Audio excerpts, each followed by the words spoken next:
Chiefo Isalachi abụna ịsabechi jesachi ife nwe ekwu bụ maka ife nkwubugo ekwu. Ịma na the problem with religion is doctrine. Doctrine bụ somebody's thoughts at the time.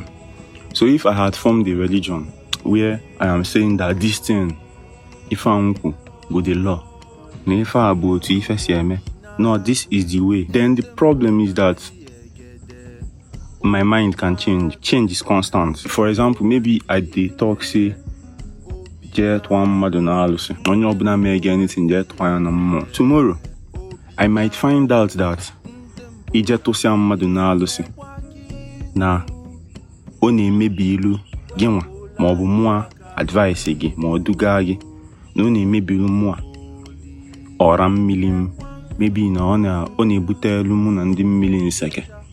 Just assumption, example. I'm not saying that's the case because everybody's spirit gị na ọra gị bụ ife nwe relationship on yota. So will I now go and republish the Bible to tell you again that dear Chibuezans, Christians, right? Chibuezans or whatever, dear followers, that now there's a new edition of the Bible and I'm saying don't do this again. So what I'm telling you this morning is Gobamogi, no they follow anybody talk, no they follow anybody religion, no they follow anybody this thing.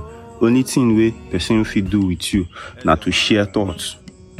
Then give me a bayan na vegije tule or ife mmadụ niile ji wee bụrụ eze mmụọ nke na bụ ife everybody ji wee bụrụ dibia of their own aura. Na ọbụla mmụọ bụ eze mmụọ for your chi, na ọbụla mmụọ bụ eze mmụọ for your ikenga, ọbụla mmụọ bụ eze mmụọ for your agwụ, ọbụla mmụọ bụ eze mmụọ for your ndị ichie, ọbụla mmụọ bụ eze mmụọ for your ndị mmiri, ọbụla mmụọ bụ eze mmụọ for mmụọ bịakwute gị n'afịa ọbụla ị na-azụ na nka gị na egwu gị na ife ị na-ese. N'obi me be the eze mmụọ na you be the eze mmụọ for your own ọra mmụọ ibu dibia. So no dey follow anybody, anything wey you hear from anybody to learn by yourself. Wele ọjị wele mmiri ife ọbụla eji aga ọfọ tụọ afa tụọalụ ọra gị sifa na ene ife a nke ka o si wee dị. Then imesịa that thing, ị watch ya ka ndụ gị dị after that time, ka ị maa ma o butere gị nseke, ka ị maa ma ihe eme ize iwe ma ihe eje kpee ile ọma na mmiri and co. By the way, abụ m an Igbo mmụọ consultant, so ị need advice, ị need any help with Igbo mmụọ stuff, ordinary spirituality stuff, afa, anything, just advice, guidance, talk on the phone, let me know.